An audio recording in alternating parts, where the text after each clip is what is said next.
अनंत कोटी ब्रह्मांड नायक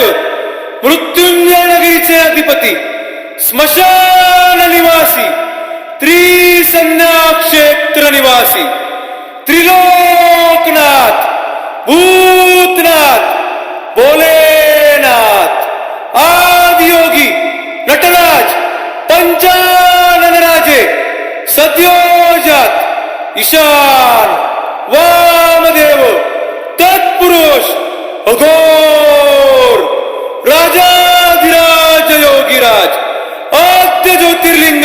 महामृत्युंजय भगवान श्रीमंत श्री